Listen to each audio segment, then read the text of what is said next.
मैं गाऊं हालेलुया मेरे शत्रुओं के सामने। मैं गाऊं हालेलुया शंका की शोर से परे।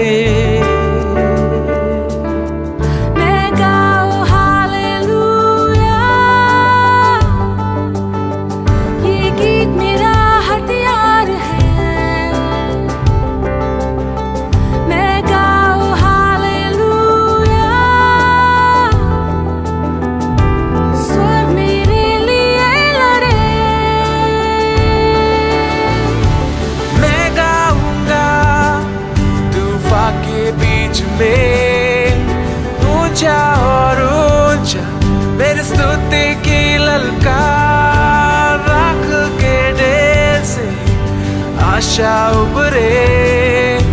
मृत्यु तू हारे, मेरा राजा जीवित है।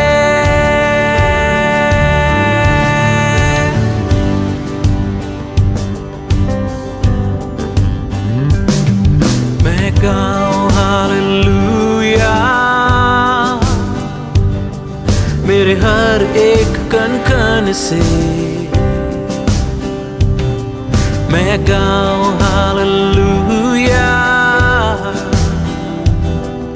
अंधेरा सारा दूर हटे। मैं गाऊं हालेलुया रहस्यों के बीच में। मैं गाऊं हालेलुया डर तेरा मुझ पे जोर नहीं। मैं गाऊंगा तूफान के बीच में, ऊंचा और ऊंचा मेरी स्तुति की ललकार, राख के ढेर से आशा उभरे। मृत्यु तू हारे, मेरा राजा जीवित है। मैं गाऊंगा तूफान के बीच में, ऊंचा और ऊंचा मेरी स्तुति की ललकार, राख के ढेर से आशा उभरे। मृत्यु तू हारे, मेरा राजा जीवित है।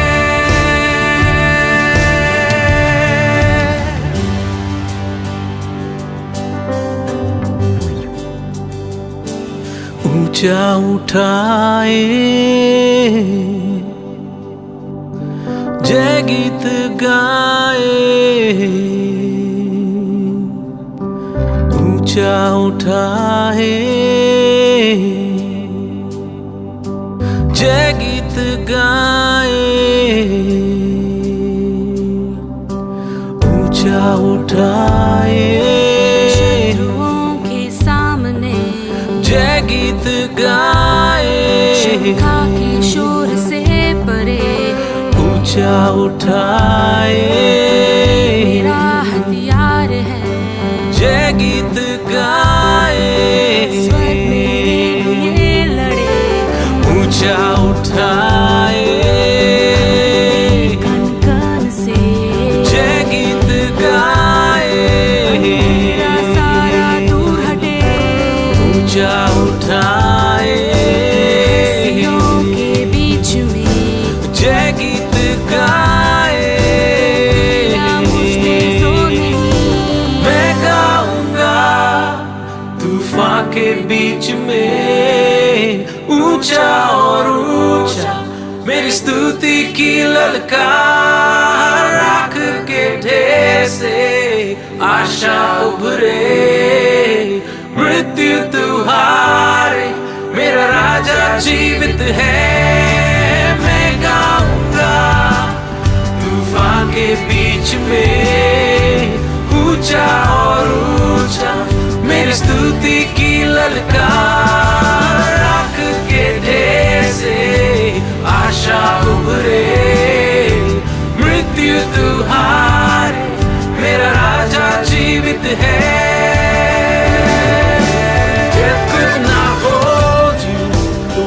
tore before you. You silenced the boast of sin and grave. The heavens are roaring with praise of your glory. For you are raised to life again. You have no rival. You have no equal. Now and forever, God, you reign.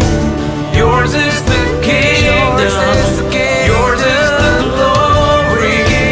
Yours is the name above all names.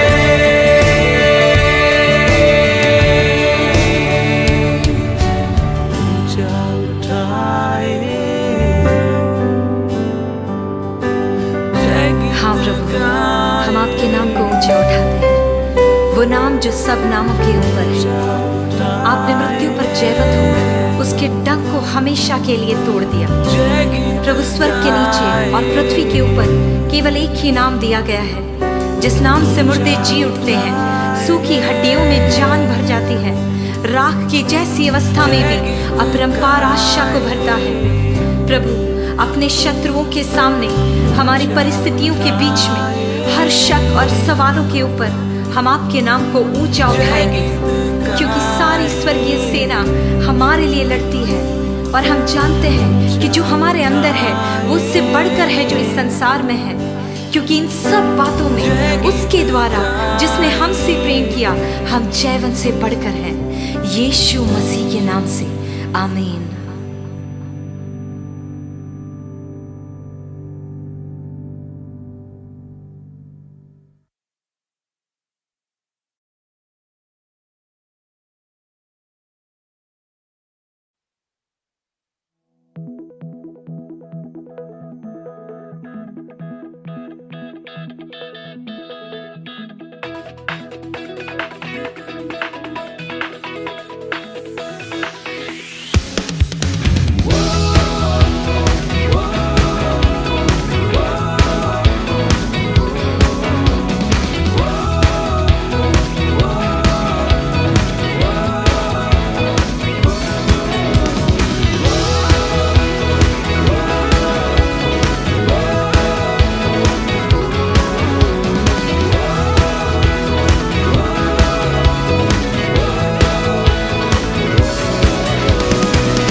प्रशंसा हो, तेरी हर पल महिमा हो, तेरी स्तुति प्रशंसा हो, तेरी हर पल महिमा हो। तू अवर्णित है, तू सुंदर है, मेरा पहला पहला प्यार है। तू अवर्णित है, तू सुंदर है, मेरा पहला पहला प्यार है। तेरी स्तुति प्रशंसा हो, तेरी हर पल महिमा हो, तेरी स्तुति प्रशंसा हो, तेरी हर पल महिमा हो।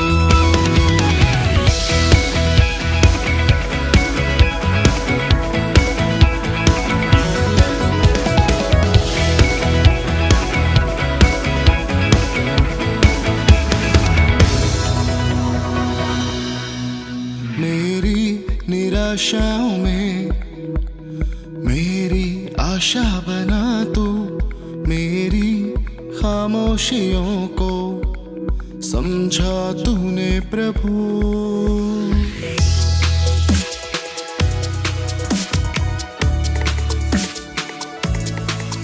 मेरी निराशाओं में मेरी आशा बना तू, मेरी खामोशियों को समझा तूने प्रभु।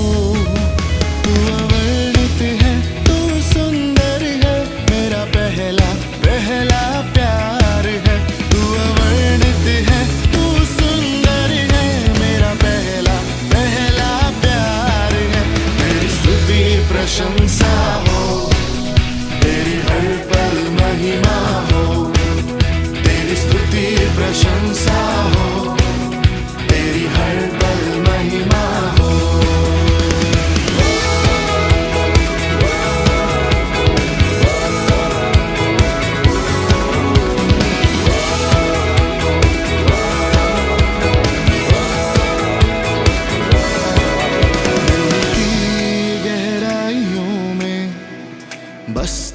तू ही प्रभु, तेरी इच्छाओं को मैं पूरा करता चलूं।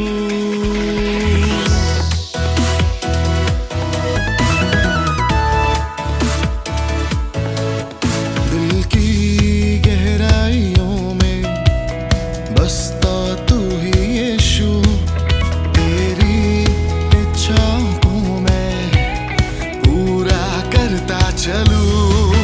तू अवर्णित है, तू सुंदर है, मेरा पहला पहला प्यार है। तू अवर्णित है, तू सुंदर है, मेरा पहला पहला प्यार है। तेरी स्तुति प्रशंसा हो, तेरी हर पल महिमा हो। तेरी स्तुति प्रशंसा हो, तेरी हर पल महिमा हो।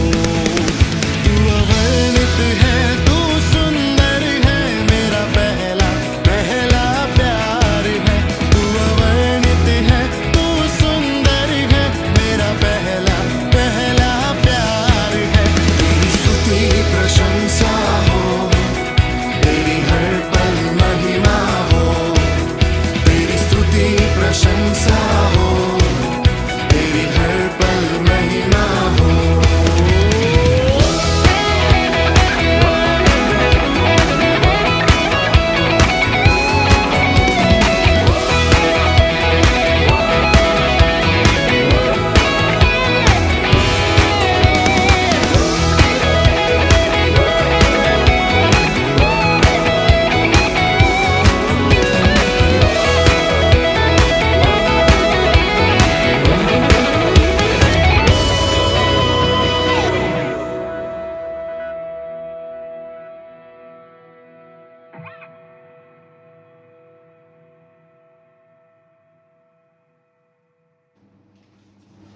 પ્રભુ ઈસુ ખ્રિસ્તના નામમાં આપ સર્વને પ્રેમી સલામ પાઠવું છું. આ તક યહોવા દેવે મને આપી છે, ઈશ્વર પિતાનો હું આભાર માનું છું. સાથે સાથ ઇન્ટરનેટ ટીમને માટે અને વિશેષ કરીને માનવત બિશપ સાહેબને માટે, સેક્રેટરી સાહેબને માટે, ઉપાધ્યક્ષ સાહેબને માટે અને ખજાનચી સાહેબ તથા જે આયોજકો છે એ સર્વને માટે હું ઈશ્વર પિતાનો આભાર માનું છું. આવો આપણે આ બાઇબલ અભ્યાસમાં આગળ વધીએ અને શાસ્ત્ર વાંચન કરીશું. માથીની સુવાર્તા 19મો અધ્યાય અને એની 16મી કલમથી 22મી કલમ આ પ્રમાણે બતાવે છે. મારા બાઇબલમાં પાના નંબર નવા કરારમાં 30 નંબરના પાના ઉપર જોવા મળે છે. પ્રભુનું વચન આ પ્રમાણે કહે છે, અને જુઓ કોઈ એકે આવીને કહ્યું કે ઉપદેશક, સર્વકાળનું જીવન પામવા સારું હું શું સારું કરું? ત્યારે તેણે તેને કહ્યું કે તું મને સારા વિશે કેમ પૂછે છે? સારો તો એક જ છે, પણ જો તું જીવનમાં પેસવા ચાહે છે તો આજ્ઞાઓ પાળ. તે તેને કહે છે કે કઈ કઈ? ઈસુએ કહ્યું કે તું હત્યા ન કર, તું વ્યભિચાર ન કર, તું ચોરી ન કર, તું જુઠ્ઠી સાક્ષી ન પૂર, પોતાના મા બાપને માન આપ ને પોતાના પડોશી પર પોતાના જેવી પ્રીતિ કર. તે જુવાન તેને કહે છે કે બધી તો હું પાળતો આવ્યો છું, હજુ મારામાં શું અધૂરું છે? ઈસુએ તેને કહ્યું કે જો તું સંપૂર્ણ થવા ચાહે છે તો જઈને તારું જે છે તે વેચી નાખ અને દરિદ્રીઓને આપી દે, એટલે આકાશમાં તને દ્રવ્ય મળશે, અને આવીને મારી પાછળ ચાલ. પણ તે જુવાન એ વાત સાંભળીને દિલગીર થઈને ચાલ્યો ગયો, કેમ કે તેની મિલકત ઘણી હતી. આ પ્રભુના વચનો છે. પ્રભુ વાંચવા સાંભળવા પર પ્રભુ પુષ્કળ કૃપા પૂરી પાડે. આવો આપણે પ્રાર્થનામાં નમીશું. અમારા જીવન તેની કૃપાળુ પરમેશ્વર પિતાજી, આજના ધન્ય દિવસને માટે અમે તમારો આભાર માનીએ છીએ. ગુજરાત ડાયોસેશન મારફતે પ્રભુજી જે આ ઇન્ટરનેટની વ્યવસ્થા કરવામાં આવી અને બાઇબલ અભ્યાસ અમે કરી રહ્યા છીએ, ત્યારે જે વચનો અમે વાંચ્યા એની પર અમે અભ્યાસ કરવા જઈ રહ્યા છીએ, ત્યારે પવિત્ર આત્મા તમે અમારી મધ્યે પ્રભુજી હાજર રહો. અમે પ્રભુજી તમારી પાસેથી કંઈ શીખીએ એવી અમે ખાસ પ્રાર્થના કરીએ છીએ. આ બાઇબલ સ્ટડીમાં જે લોકો પ્રભુજી પ્રત્યક્ષ અને પરોક્ષ રીતે ભાગ લઈ રહ્યા છે તે સર્વને તમે આજના દિવસની કૃપા પૂરી પાડો અને મને પણ તમારી સહાયતા આપો. તમે બોલો અને અમે સર્વ સાંભળીએ.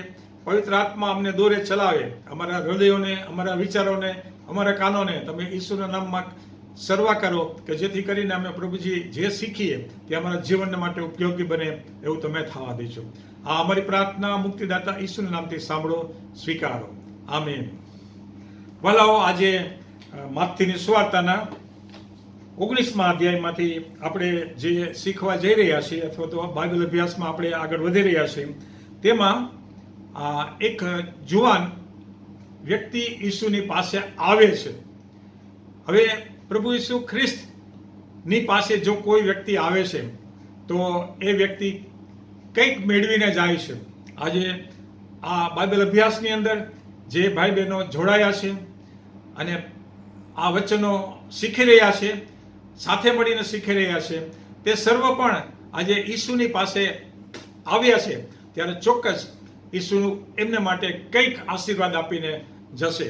આજનો જે મારો વિષય છે એ વિષય એ પ્રમાણેનો છે કે ઈસુ ખ્રિસ્તની પાસે આવવાથી અથવા તો ઈસુ ખ્રિસ્તની પાસે લાવવાથી મળતો આશીર્વાદ. પ્રભુ ઈસુ ખ્રિસ્તની પાસે જે આવ્યા અને જો કોઈ લાવ્યા તો પ્રભુ ઈસુ ખ્રિસ્ત આશીર્વાદ આપવા માટે તૈયાર જ છે. તો વાલાઓ, આજે જે આ એક દ્રષ્ટાંત અથવા તો એક વાત આ પેરેગ્રાફમાં આપણે જોઈ કે એક વ્યક્તિ પ્રભુ ઈસુ ખ્રિસ્તની પાસે આવે છે અને ઈસુ ખ્રિસ્તની પાસે એમ કહે છે કે મારે અનંત જીવન મેળવવું છે. વાલાઓ, જો કોઈ વ્યક્તિ કોઈ પાદરી સાહેબની પાસે કે પાળક સાહેબની પાસે આવીને કહે કે સાહેબ મારે અનંત જીવન મેળવવું છે, તો પાળક સાહેબ ખરેખર રાજી થાય. પણ આ સ્થળે પ્રભુ ઈસુ ખ્રિસ્ત એની સાથે ચર્ચા કરે છે. શું ચર્ચા કરે છે? ત્યારે તેણે તેને કહ્યું કે તું મને સારા વિશે કેમ પૂછે છે? સારો તો એક જ છે, પણ જો તું જીવનમાં પેશવા થાય તો તું આજ્ઞાઓ પાડ. ભલો, આજ્ઞા પાડવી એ આપણા વિશ્વાસુ જીવન માટે ખૂબ જ ઉપયોગી છે. અને આજ્ઞા પાડવાથી પ્રભુનો જે આનંદ અને આશીર્વાદ એ આપણને સતત મળતો રહે છે. અને આ વ્યક્તિને, જે વ્યક્તિ પ્રભુ ઈસુ ખ્રિસ્તની પાસે આવે છે અને પ્રભુ ઈસુ ખ્રિસ્ત કહે છે તો તું આજ્ઞાઓ પાડ.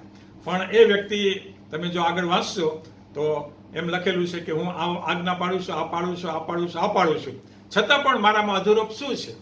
અને પ્રભુ ઈસુ ખ્રિસ્ત કહે છે કે તારી પાસે જે છે એ તું વેચી નાખ અને જે નાણાં આવે તું દરિદ્રોને આપી દે અને તું મારી પાછળ ચાલ. પ્રભુ ઈસુ ખ્રિસ્ત એમ કહે છે કે જો તું અનંત જીવન મેળવવા માંગે છે તો મારી પાછળ ચાલ, તને અનંત જીવન મળશે. ને વાલાઓ, પ્રભુ ઈસુ ખ્રિસ્ત આપણને ડાયરેક્ટલી કે ઇનડાયરેક્ટલી એની પાછળ ચાલવા માટે આમંત્રણ આપે છે. આવો, મારી પાસે આવો અને મારી પાછળ ચાલો. પણ આ જુવાન તમે જોશો તો 22મી કલમમાં એમ લખ્યું છે, પણ તે જુવાન એ વાત સાંભળીને દિલગીર થઈને ચાલ્યો ગયો, કેમ કે તેની મિલકત ઘણી હતી. વાલાઓ, આ વ્યક્તિ કે જે અનંત જીવન મેળવવા માટે પ્રભુની પાસે આવ્યો હતો, દોડતો દોડતો આવ્યો હતો, ઘૂંટણે પડીને, કદાચ આ પ્રસંગ છે એ લુકની સુવાર્તામાં પણ આવે છે, માર્કની સુવાર્તામાં આવે છે અને માથીની સુવાર્તામાં આવે છે.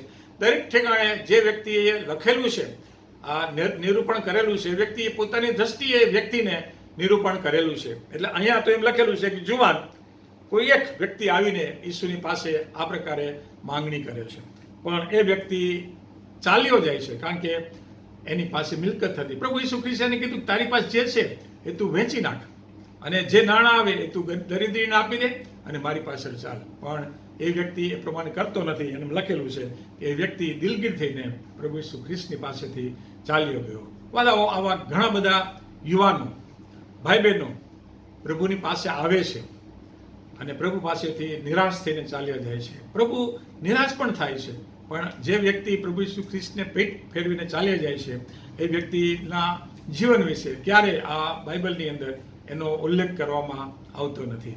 ભલાઓ, પ્રભુ ઈસુ ખ્રિસ્ત આપણને કહે છે કે તમે મારી પાસે આવો. માથીની સુવાર્તાના 11મા અધ્યાયની અંદર પ્રભુ ઈસુ ખ્રિસ્ત એમ કહે છે કે એવો વેતરું કરનારા તથા પાપના ભારથી લદાયેલા આવો, તમે મારી પાસે આવો. આ પ્રમાણે લખેલું છે માથીની સુવાર્તા એના 11મા અધ્યાયમાં આ પ્રમાણે લખ્યું છે, તે વેળાએ ઈસુએ કહ્યું કે ઓ બાપ, આકાશ તથા પૃથ્વીના પ્રભુ, હું તારી સ્તુતિ કરું છું, કેમ કે જ્ઞાનીઓ તથા તર્કશાસ્ત્રીઓથી તે એ વાતો ગુપ્ત રાખીને બાળકોની આગળ પ્રગટ કરી છે. હા ઓ બાપ, કેમ કે તને એવું સારું લાગ્યું.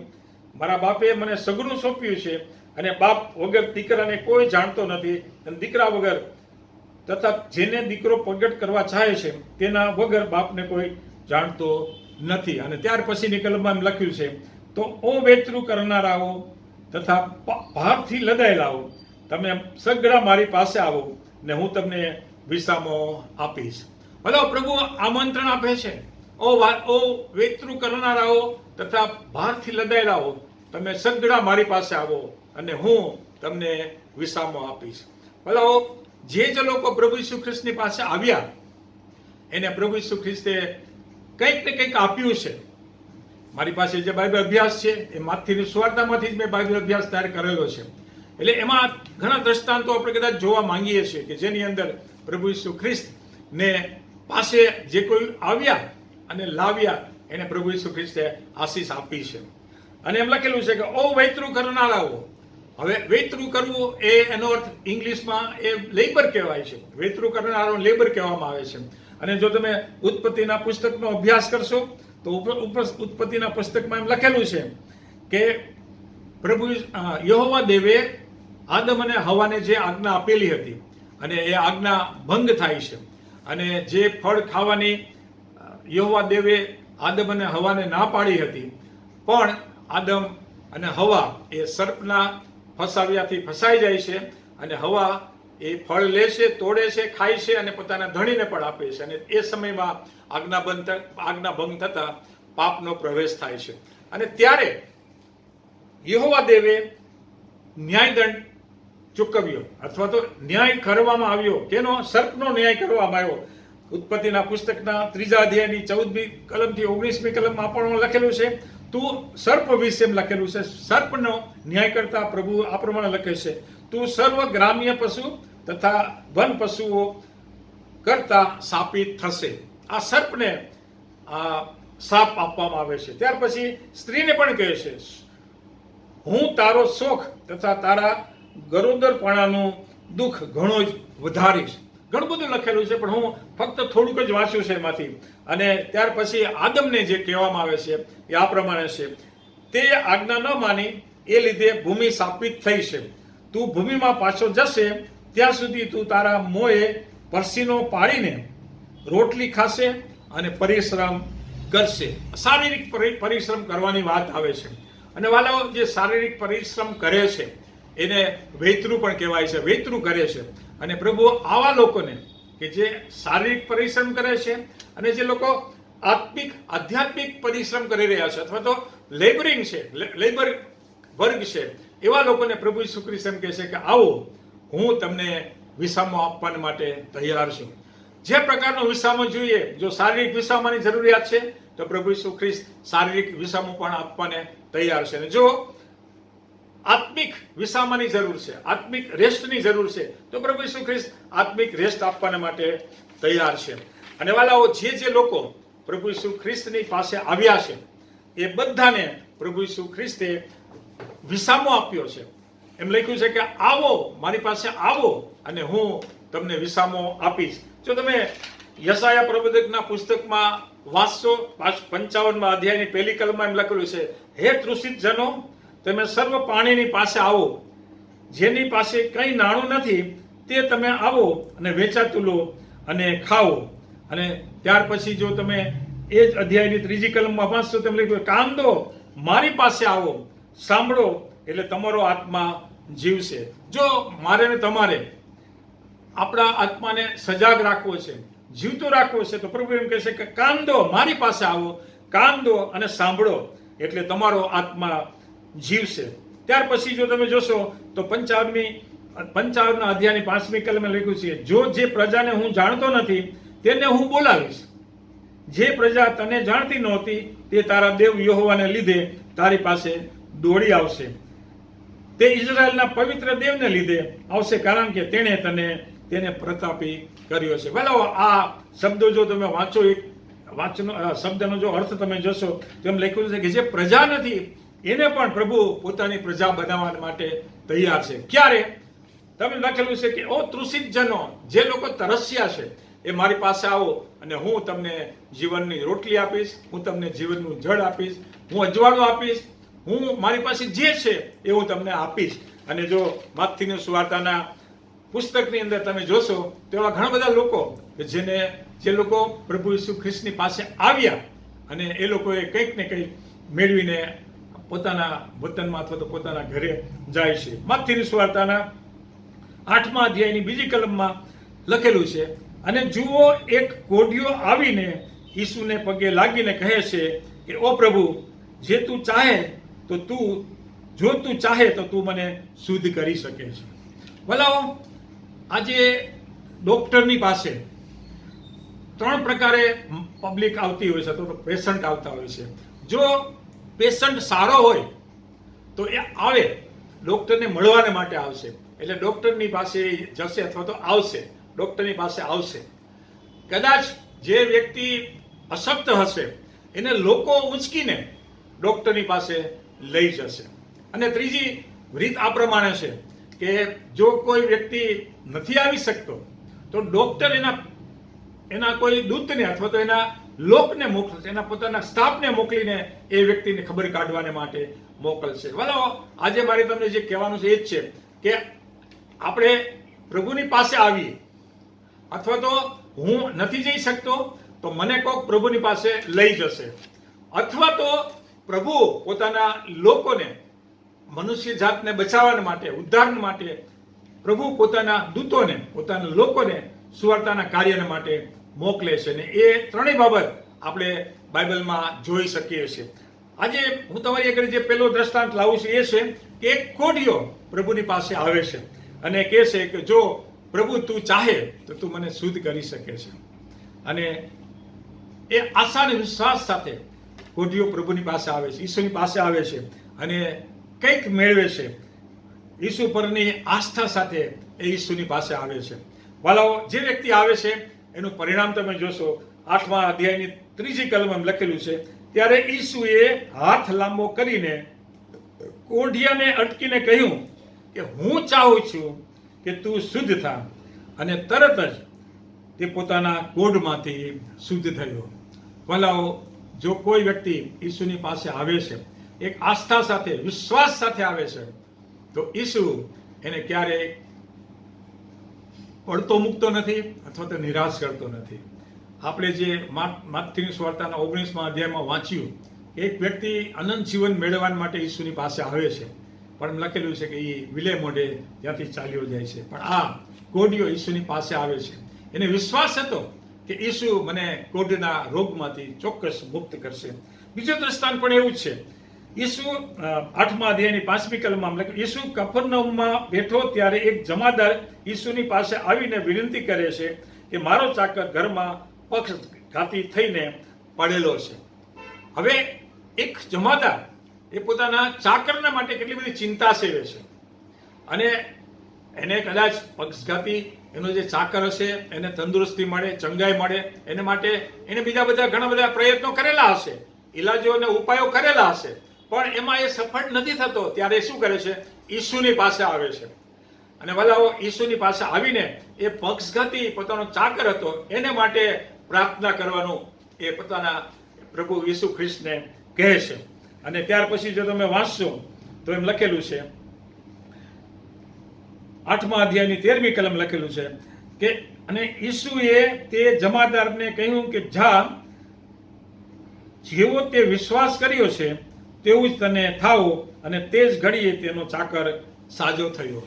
ભલો, આ જે જમાદાર છે એ જમાદાર પ્રભુ ઈસુ ખ્રિસ્તની પાસે આવે છે અને એમ કહે છે કે તું મારા ચાકરને સાજો કર. પણ ત્યાં ઈસુની સાથે વાતચીત કરે છે કે પ્રભુ, તું મારા છાપરા નીચે આવે એટલો બધો હું પવિત્ર નથી, પણ તું એક શબ્દ બોલ અને મારો ચાકર સાજો થશે. ભલો, જે જમાદાર હતો એને ઈસુ ઉપર કેટલો બધો વિશ્વાસ હતો.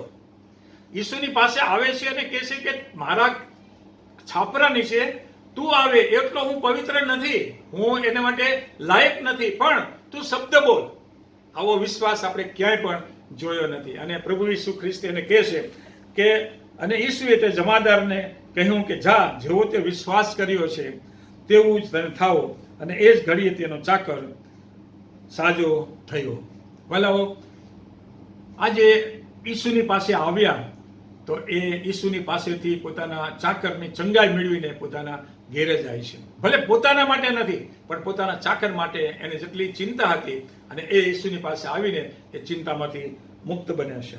ત્યાર પછી તમે જોશો તો 8મા અધ્યાયની 25મી કલમમાં, સમુદ્રમાં તોફાન થયું ત્યારે ઈસુ ઊંઘતો હતો. હું આખો જે પ્રસંગ છે તમારી આગળ રજૂ કરવા માંગતો નથી, પણ એમ લખેલું છે કે જ્યારે તોફાન થાય છે ત્યારે એના શિષ્યો વહાણમાં હતા, હોડીમાં હતા, પણ ઈસુ ઊંઘતો હતો. અને એ સમયની અંદર તોફાન આવે છે, અને એમ લખેલું છે કે ત્યારે શિષ્યોએ ઈસુની પાસે આવીને તેને જગાડીને કહ્યું કે ઓ પ્રભુ, અમને બચાવ, અમે નાશ પામીએ છીએ. ભલાઓ, પ્રભુ ઈસુ ખ્રિસ્તના શિષ્યો પણ પ્રભુ ઈસુ ખ્રિસ્તની પાસે આવે છે. જ્યારે તોફાન થાય છે, હોડી હલક ડોલક થાય છે, મોજાનું પાણી કદાચ હોડીની અંદર ભરાતું હશે, એ લોકો પાણીને બહાર ઠલવવા માટે પ્રયત્ન કરતા હશે, ત્યારે ઈસુ ઊંઘતો હતો એવું લખેલું છે. અને ઈસુ ઊંઘતો હતો એટલે એના શિષ્યો મૂંઝાય છે, હવે આપણે તો કઈ રીતે બચીશું? અને તરત ઈસુની પાસે એ આવે છે, અને ઈસુની પાસે આવીને ઈસુને જગાડીને કહે છે કે ઓ ઈસુ પ્રભુ, અમે સર્વ નાશ પામીએ છીએ. અને ત્યારે ઈસુએ ઉઠીને પવનને ધમકાવ્યો. 8મા અધ્યાયની 26મી કલમમાં લખ્યું છે, પછી ઈસુએ ઉઠીને પવનને ધમકાવ્યો તથા મહા શાંતિ થઈ. જ્યારે ઈસુની પાસે કોઈ પણ વ્યક્તિ કોઈ પણ પ્રશ્ન લઈને આવે છે તો એનું સોલ્યુશન ઈસુની પાસે છે. ફક્ત ઈસુની પાસે આવવાની જરૂર છે, કારણ કે પ્રભુ ઈસુ ખ્રિસ્ત કહે છે કે ઓ વૈતરું કરનારાઓ, તમે મારી પાસે આવો, અને ઓ તૃષિત જનો, સર્વત મારી પાસે આવો, અને તમે પાણી પીઓ, જળ પીઓ. ત્યાર પછી જો જશો તો માથીની સુવાર્તાના 9મા અધ્યાયની 18મી કલમમાં એક અધિકારી આવીને પગે લાગીને કહે છે કે મારી દીકરી હવે તો મરી જ ગઈ હશે. વિચાર કરો કે પોતાની દીકરી માટે એ એવા શબ્દો ઉચ્ચારે છે ઈસુની પાસે આવીને કે મારી દીકરી હવે તો મરી જ ગઈ હશે. કદાચ પોતાની દીકરી પાસેથી એ ઈસુની પાસે આવતો હશે ત્યારે એ દીકરી જીવતી હશે, પણ ઈસુની પાસે આવતા આવતા અડધી પોણી કલાકનો સમય ગયો હશે, અને કદાચ એને ખબર હશે કે મારી દીકરીની જે બીમારી છે જીવલેણ બીમારી છે, અને ઈસુની પાસે આવીને કહે છે કે મારી દીકરી તો હવે મરી જ ગઈ હશે, તું તારો હાથ તેના પર મૂક એટલે તે જીવતી થશે. વાલાઓ, એક અધિકારી પિતાની ઈસુ પરનો જે વિશ્વાસ હતો એ અહીંયા છતો થાય છે. અને માથીની સુવાર્તાના 9મા અધ્યાયની 24મી કલમમાં એનો જવાબ મળે છે, એનું પરિણામ મળે છે. ત્યારે ઈસુએ કહ્યું કે આઘા ખસો, કેમ કે છોકરી મરી નથી પણ ઊંઘે છે. અને લોકોએ તેને હસી કાઢ્યો, પણ ઈસુએ અંદર જઈને તે છોકરીનો હાથ પકડ્યો અને છોકરી ઉઠી ગઈ. વાલાઓ, એના પિતાનો કેટલો બધો મોટો વિશ્વાસ હતો કે હું ઈસુની પાસે જઈશ તો ભલે મારી દીકરી મરી ગઈ હશે તો પણ ઈસુ એને હાથ ડાળીને જીવાડશે. આવા ઈસુની પાસે જે કોઈ આવે છે એને ઈસુ ક્યારેય નિરાશ કરતા નથી. અને હું ને તમે જો આજે ઈસુની પાસે આવ્યા છીએ તો પ્રભુ ઈસુ ખ્રિસ્ત આપણને નિરાશ કરશે નહીં. તમારા જે કંઈ પ્રશ્નો હશે એ પ્રશ્ન તમે ઈસુની પાસે લાવશો તો ઈસુ ચોક્કસ તમને એ પ્રશ્નોના પ્રત્યુત્તર આપશે, અથવા તો એ પ્રશ્નોનું સોલ્યુશન આપશે કે જેથી કરીને તમે તમારું જીવન, આત્મિક જીવન છે, શારીરિક જીવન છે, દૈહિક જીવન છે, સર્વ રીતે તમે તંદુરસ્તી ભર્યું જીવન તમે જીવી શકશો.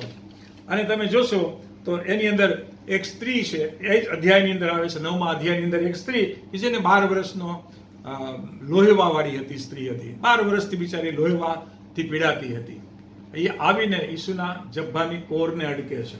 કેટલો બધો વિશ્વાસ એ સ્ત્રીને હશે ઈસુ ઉપર કે જો હું ઈસુની પાસે જઈને હું એના જબ્બાની કોરને અડીશ તો મને મારા આ જે લોહીવાવાળું જે શરીર છે મારું એ તંદુરસ્તી મળશે. અને લખેલું છે કે એના કપડાને અડવાથી એને તંદુરસ્તી મળે છે. અને ત્યાર પછી જો માથીની સુવાર્તાના 15મા અધ્યાયમાં 30મી કલમમાં એમ લખ્યું છે કે અને આંધળાઓ, પાંગડાઓ, મૂંગાઓ અને ટુંડાઓ ઈસુની પાસે આવ્યા. ભલાઓ, આંધળાઓ, પાંગડાઓ, મૂંગાઓ અને ટુંડાઓ ઈસુની પાસે આવ્યા અને ઈસુ તેઓને સાજા કરે છે.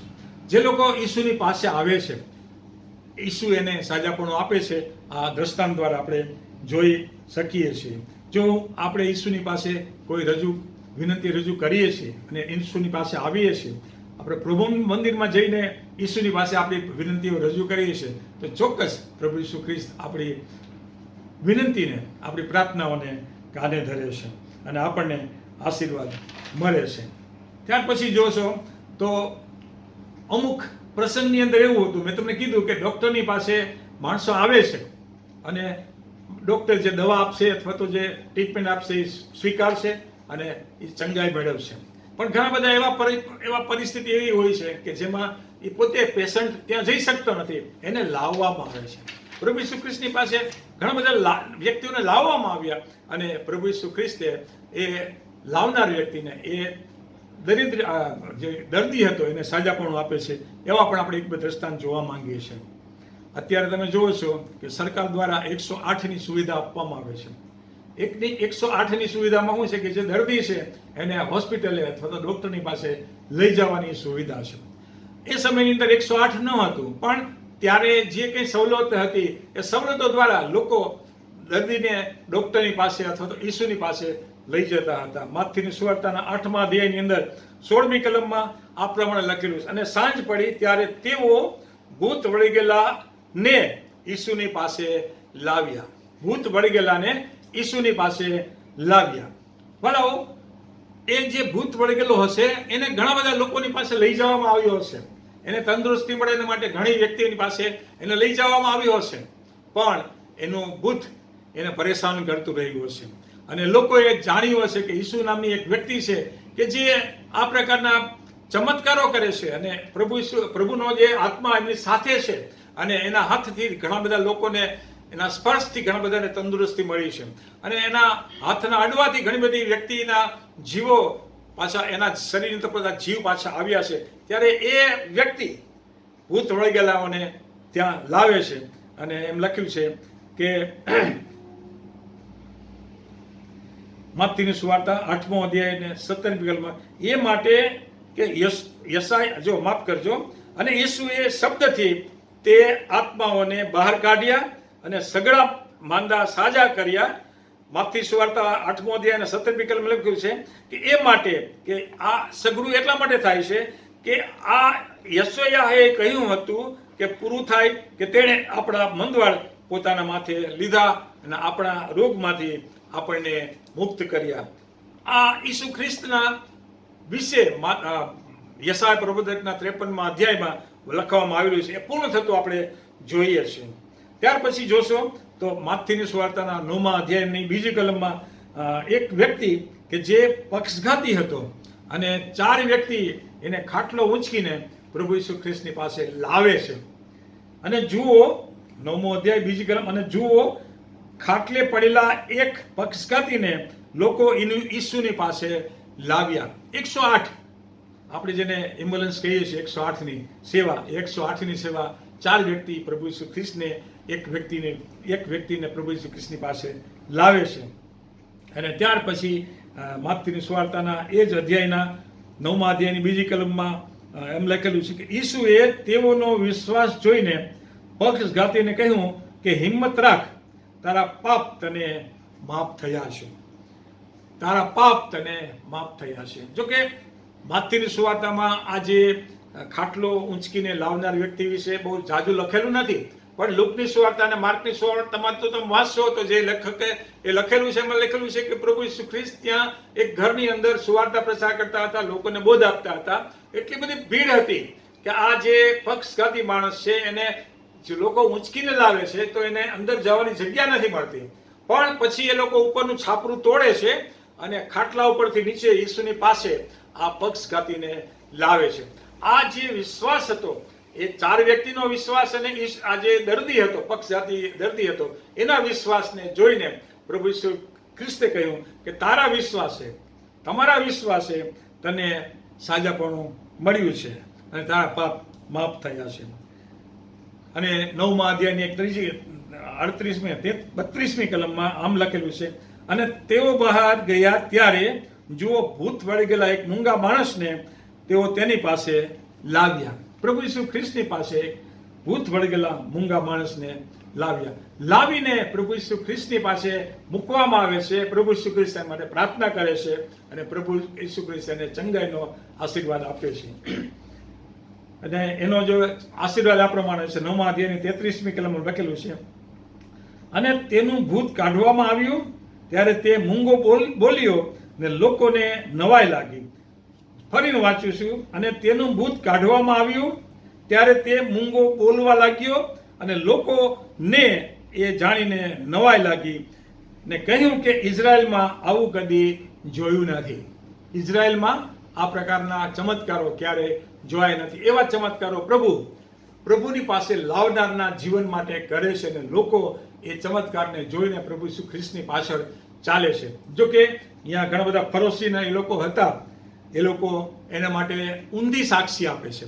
એમ લખેલું છે કે ભૂતોના સરદારથી તે ભૂતો કાઢે છે. ના, પણ પ્રભુ ઈસુ ખ્રિસ્તની પાસે તો પ્રભુ તરફથી મળેલો પવિત્ર આત્મા હતો અને પ્રભુ ઈસુ ખ્રિસ્ત એ આત્મા દ્વારા અને પ્રભુ ઈસુ ખ્રિસ્તના જે એના બાપની સાથેનો જે સંબંધ હતો એના નાતે જે આશીર્વાદ મળતો હોય છે એ આપણને આપે છે. ત્યાર પછી જોશો તો એક વ્યક્તિ જેનો હાથ સુકાઈ ગયેલો હતો તે ઈસુની પાસે એને લાવવામાં આવે છે. એમાં આમ લખેલું છે 12મા માથીની સુવાર્તા એનો 12મો અધ્યાય 10મી કલમ, અને જુઓ ત્યાં એક માણસ હતો જેનો હાથ સુકાઈ ગયેલો હતો.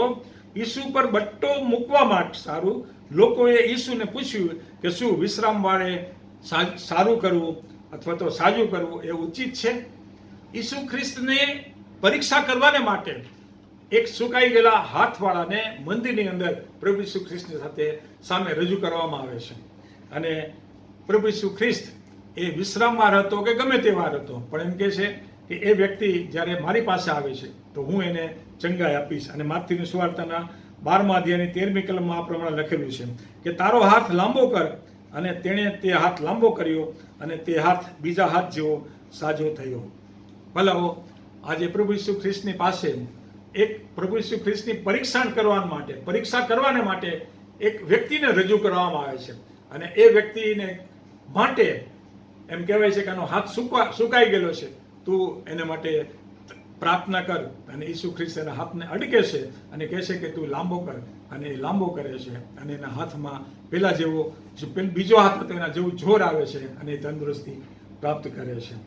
ભલાઓ આ તો પ્રભુ ઈસુ ખ્રિસ્તની પાસે જે લોકોને લાવવામાં આવ્યા, વ્યક્તિઓને લાવવામાં આવ્યા, એની વિશે હું તમારી આગળ રજૂઆત કરી રહ્યો છું.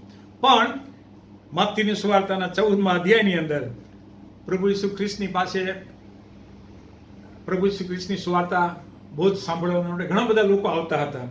અને પ્રભુ ઈસુ ખ્રિસ્ત એ જે સાંભળનાર વ્યક્તિઓ હતા એના પ્રત્યે એમને દયા આવતી હોય છે, કરુણા આવતી હોય છે. એ લોકો ભૂખ્યા હતા. 14મા અધ્યાયની માથીની સુવાર્તાના 14મા અધ્યાયની 17મી કલમમાં લખ્યું છે કે 14મા અધ્યાયની અંદર એક આખો દ્રષ્ટાંત છે કે લોકો 5000થી વધારે માણસો હતા અને એ લોકો માટે રોટલી લાવવાનું કહે છે, ખોરાક લાવવાનું પ્રભુ ઈસુ ખ્રિસ્ત કહે છે. અને એના શિષ્યો પાસે થોડાક જ પૈસા હતા અને કહે છે કે આટલા પૈસાની રોટલીઓ હું બાજુમાંથી લેવા જઈશ તો થોડીક જ આવશે. ત્યારે પ્રભુ ઈસુ ખ્રિસ્ત છે તમારી પાસે શું છે, અત્યારે ખાવાનું તમારી પાસે શું છે? ત્યારે શિષ્યોએ એક છોકરા પાસેથી 2 માછલી અને 5 રોટલી હતી એ લાવીને પ્રભુ ઈસુ ખ્રિસ્તને આપે છે. રોટલી 5 હતી, માછલી 2 હતી, લાવ્યા અને પ્રભુ ઈસુ ખ્રિસ્તના ચરણમાં મૂકી. અને એવું લખેલું છે પ્રભુ ઈસુ ખ્રિસ્તે બધાને કીધું કે તમે પંગતમાં બેસી જાઓ, અને બધા પંગતમાં બેસી જાય છે. અને એણે એ રોટલી અને એ માછલીને હાથમાં લઈને પ્રાર્થના કરી અને કહે છે કે પીરસો, અને એને પીરસવામાં આવે છે. અને પ્રભુ ઈસુ ખ્રિસ્ત જ્યારે બધા જમી લે છે પછી કહે છે કે જે છાંડેલા કકડા છે એને એકઠા કરો, એની 12 ટોપલી ભરાય છે. અને બાઇબલમાં એમ લખેલું છે કે જમનાર વ્યક્તિ સ્ત્રી અને બાળકો ઉપરાંત 5000 પુરુષો હતા. ભલાઓ પ્રભુ ઈસુ ખ્રિસ્તની પાસે તમે જે કંઈ લાવો છો પ્રભુ ઈસુ ખ્રિસ્ત એને આશીર્વાદિત કરે છે અને એને કોઈ વાનાઓની અછત પડતી નથી. હું ને મારું શરીર, આપણે એમ લખીએ છીએ 12મા રોમનના પત્રના 12મા અધ્યાય કહે છે કે મારું જીવતું શરીર તને આપું છું. આપણે દાન લઈએ છીએ, પ્રભુની પાસે લાવી કહીએ છીએ પ્રભુ આ દાનનો તમે ઉપયોગ કરો અને એની સાથે અમારા જીવનોનો પણ તમે ઉપયોગ કરો.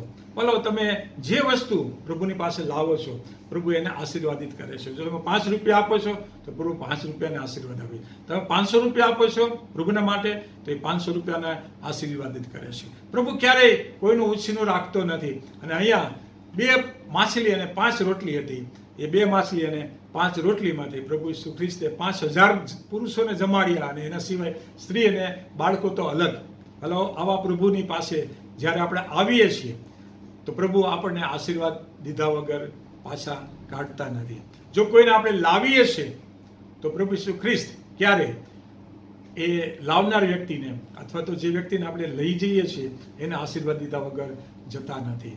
ભલા ઘણા બધા લોકો ચર્ચમાં આવે છે, નોન ક્રિશ્ચિયન બાળકો આવે છે, નોન ક્રિશ્ચિયન નવા વિશ્વાસી મિત્રો આવે છે, બહુ આશાનો ઉમ્મીદ સાથે આપણા ચર્ચની અંદર ભાગ લેવા માટે આવતા હોય છે. આજે જ અમારે બુધવાર હતો, સવારે 10 થી 11 નવા વિશ્વાસી મિત્રોની અમારી સંગત ચાલે છે.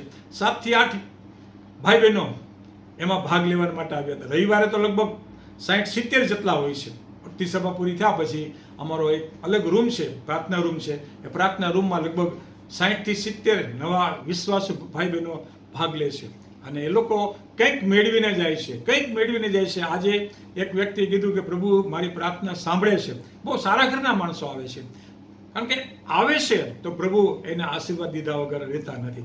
જો હું એ વ્યક્તિને લાવું છું દેવળની અંદર અથવા તો એ સંગતની અંદર, તો પ્રભુ એના માટે પણ તૈયાર છે કે મહેશભાઈ કે XYZ વ્યક્તિ આ વ્યક્તિને લાવે છે તો એ વ્યક્તિને મારે આશીર્વાદ આપવો જોઈએ, અને પ્રભુ આશીર્વાદ આપે છે.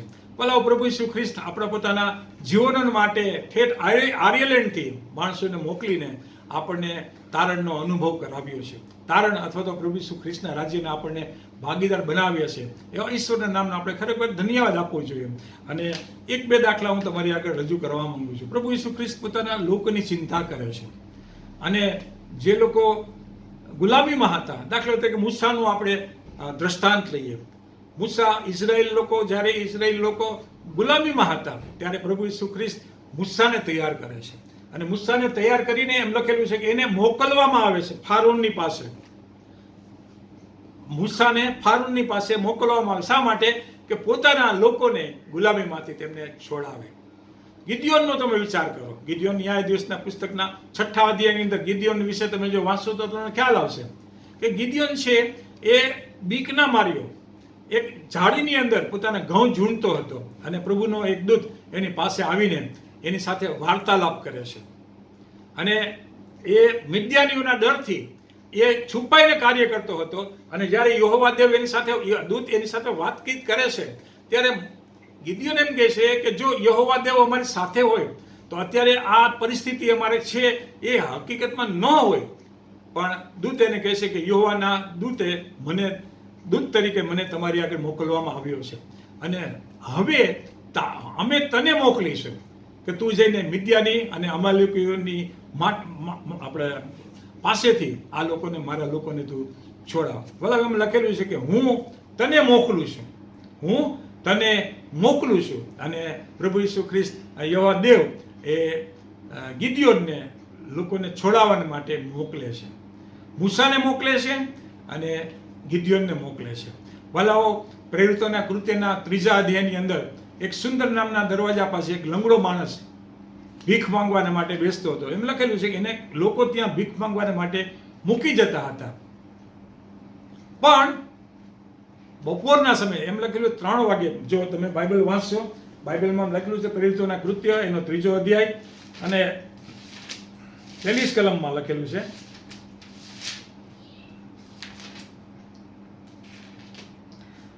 પ્રાર્થનાની વેળાએ બપોરે 3 વાગે પિત્તર તથા યોહાન મંદિરમાં જતા હતા.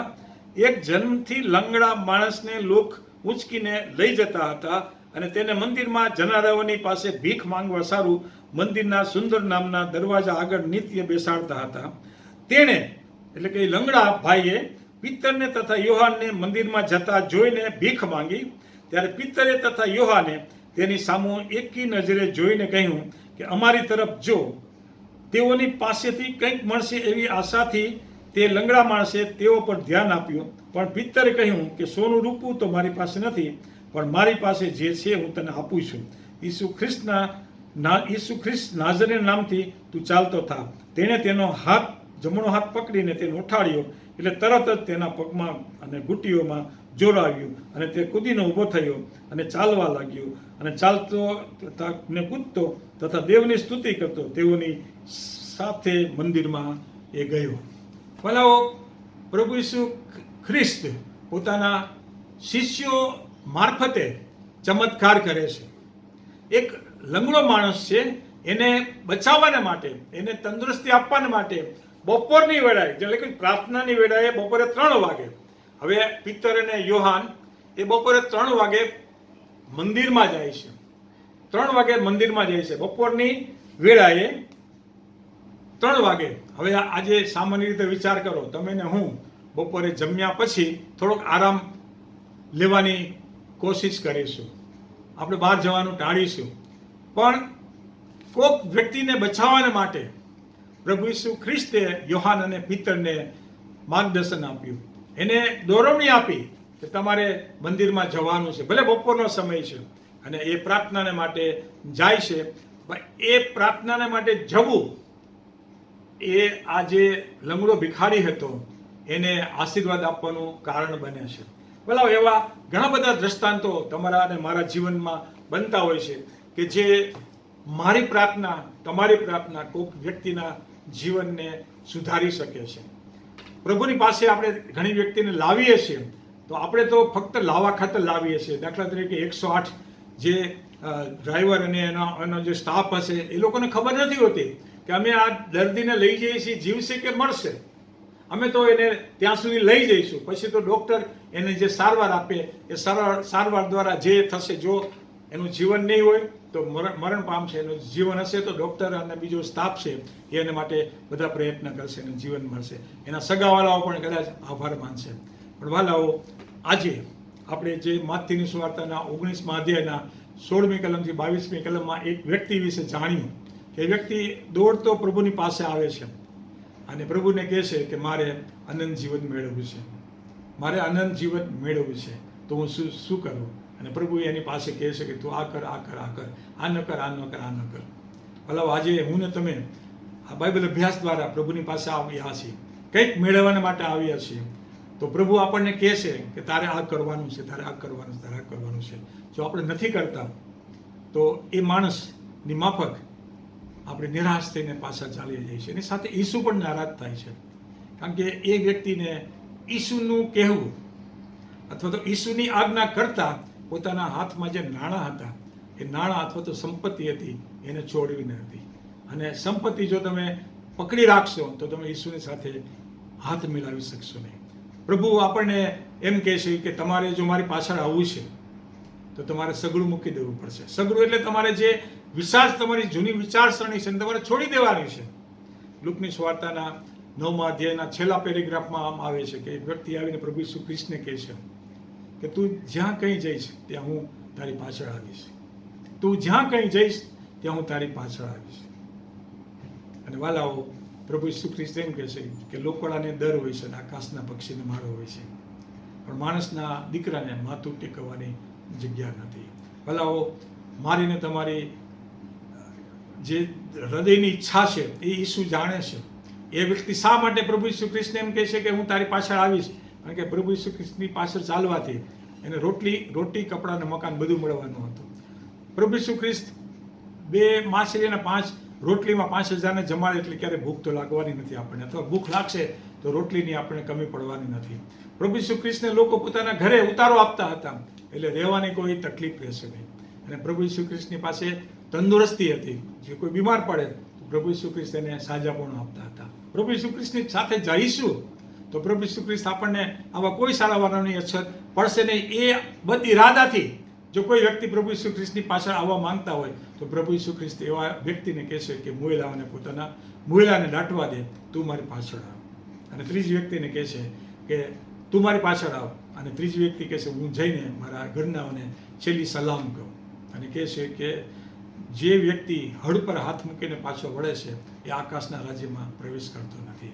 ભલાઓ, આજે હું ને તમે આ બાઇબલ અભ્યાસમાં એકઠા થયા છીએ, પ્રભુની પાસે આવ્યા છીએ, તો શું પ્રભુ આપણને આશીર્વાદ આપવા તૈયાર છે, મેળવવા માટે તૈયાર છીએ? આપણે આવ્યા છીએ કે આપણે કોકને સાથે લાવ્યા છીએ અથવા તો મોકલવામાં આવ્યા છે? જો એ દરેક વ્યક્તિ દરેક બાબતની અંદર પ્રભુ ઈસુ ખ્રિસ્તની ઈચ્છા હશે તો ચોક્કસ પ્રભુ ઈસુ ખ્રિસ્ત આપણને આશીર્વાદ આપવા માટે તૈયાર છે. આ બાઇબલ અભ્યાસ દ્વારા પ્રભુ આપણી સાથે વાત કરી એના માટે આભાર. સર્વપ્રથમ પ્રભુ ઈસુ ખ્રિસ્તનો હું ફરીને આભાર માનું છું. આ તક મને મળી એના માટે ગુજરાત ડાયોસિસના અધિકારીનો પણ હું આભાર માનું છું. Thank you very much. આવો પ્રાર્થનામાં નમીશું. જીવંત અને કૃપાળુ પરમેશ્વર પિતાજી, આજના દિવસને માટે અમે તમારો આભાર જ માનીએ છીએ. આજના બાઇબલ અભ્યાસમાં તમે તમારી કૃપા પૂરી પાડી અને પ્રભુજી જે વ્યક્તિ પ્રભુની ઈસુની પાસે આવ્યો અને અનંત જીવન મેળવવા માટે આવ્યો, પણ એ લખેલું છે કે વ્યક્તિ વિલે મોઢે ચાલ્યો ગયો. પ્રભુજી એવા ઘણા બધા દ્રષ્ટાંતો અમે બાઇબલમાંથી જોયા કે જે પ્રભુની પાસે આવ્યા, ઈસુની પાસે આવ્યા, તેઓને આશીર્વાદ મળ્યો. જેઓને પ્રભુની પાસે લાવવામાં આવ્યા તેઓને પણ આશીર્વાદ મળ્યો. અને જેઓને લોકોની પાસે યહોવા દેવે મોકલ્યા, તો જે વ્યક્તિની પાસે મોકલવામાં આવ્યો હતો એને પ્રભુજી જે કંઈ સારા બનાવો મળ્યા એનો આશીર્વાદ પોતાની પ્રજાને મળ્યો છે. આવા પ્રભુના કાર્યને માટે અમે તમારો આભાર જ માનીએ છીએ. આજની બાઇબલ સંગતમાં જે મિત્રોએ ભાગ લીધો, જે લોકોએ સહકાર આપ્યો, અમારા માટે પ્રાર્થના કરી, એ સર્વને માટે આભાર. આ અમારી પ્રાર્થના મુક્તિદાતા ઈસુના નામથી સાંભળો છું.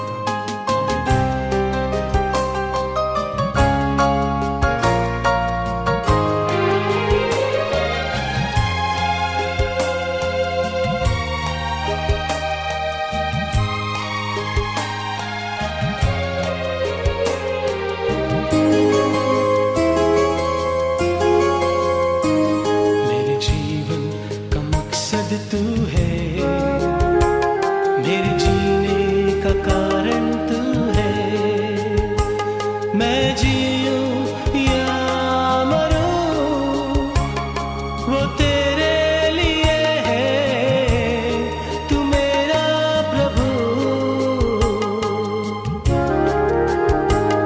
मेरे जीवन का मकसद तू है, मेरे जीने का कारण तू है, मैं जीऊं या मरूं वो तेरे लिए है, तू मेरा प्रभु।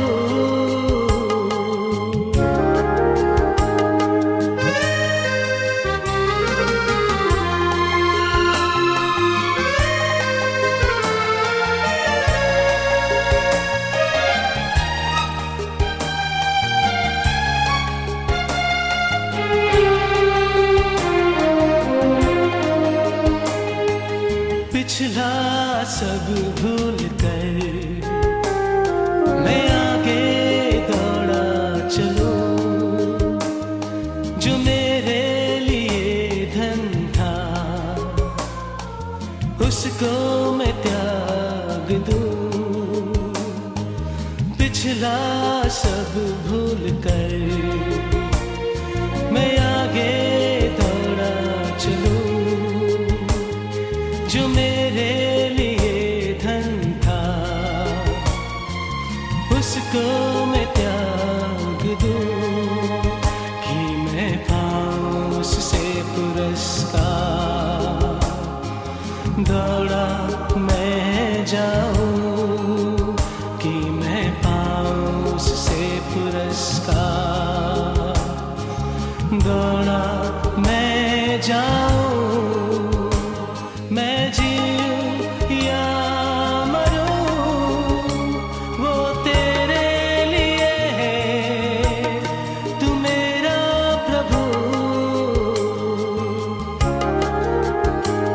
मेरे जीवन का मकसद तू है, मेरे जीने का कारण तू है, मैं जीऊं या मरूं वो तेरे लिए है, तू मेरा प्रभु।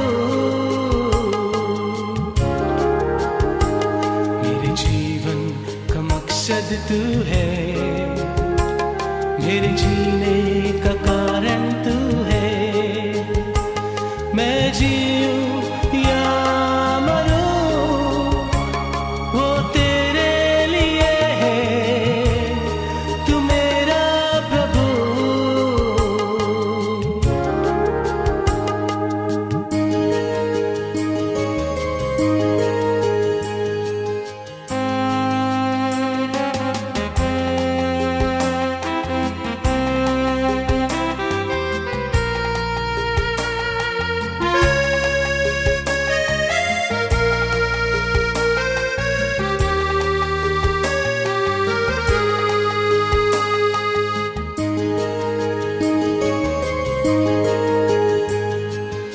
मुझ पर हुई है कृपा,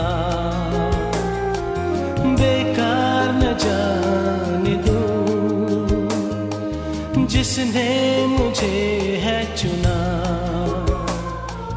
उसकी ओर मैं बढ़ूं। मुझ पर हुई है कृपा, बेकार न जाने दो। जिसने मुझे है चुना, उसकी ओर मैं बढ़ूं। देखूं तेरी सलीब पर खींचा मैं जाऊं। देखूं तेरी सलीब पर खींचा मैं जाऊं। मैं जीऊं या मरूं, वो तेरे लिए है। तू मेरा प्रभु, मेरे जीवन का मकसद तू है। मेरे जीने का कारण तू है। मैं जीऊं या मरूं, वो तेरे लिए है। तू मेरा प्रभु, मेरे जीवन का मकसद तू है। मेरे जीने का कारण तू है।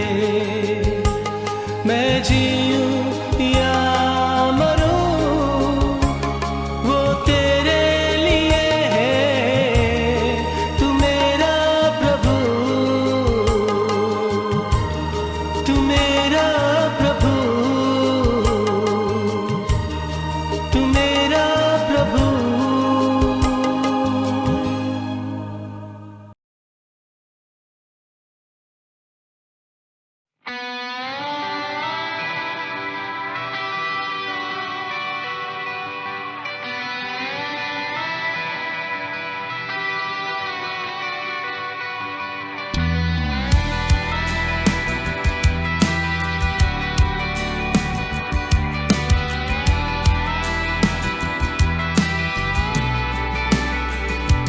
प्रभु का आत्मा मुझ पर है, उसने मेरा अभिषेक किया। प्रभु का आत्मा मुझ पर है, उसने मेरा अभिषेक किया। कि सुसमाचार में सुनाऊं, कि सुसमाचार में सुनाऊं। प्रभु का आत्मा मुझ पर है, उसने मेरा अभिषेक किया। प्रभु का आत्मा मुझ पर है, उसने मेरा अभिषेक किया। कि सुसमाचार में सुनाऊं, कि सुसमाचार में सुनाऊं।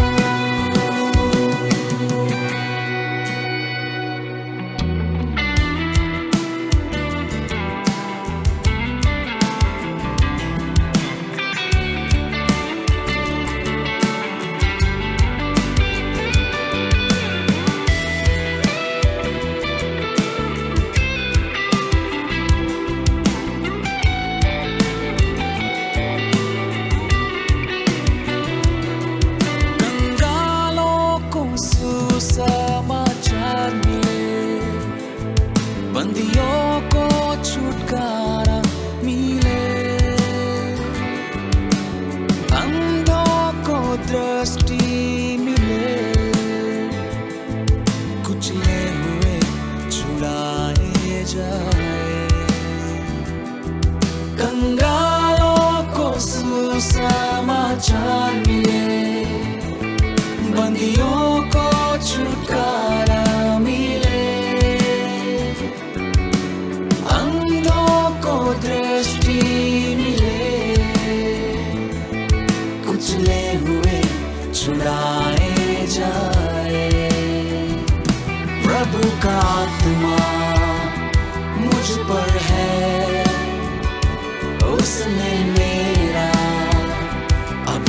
किया समाचार में सुनाऊं समाचार में सुनाऊं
किया समाचार में सुनाऊं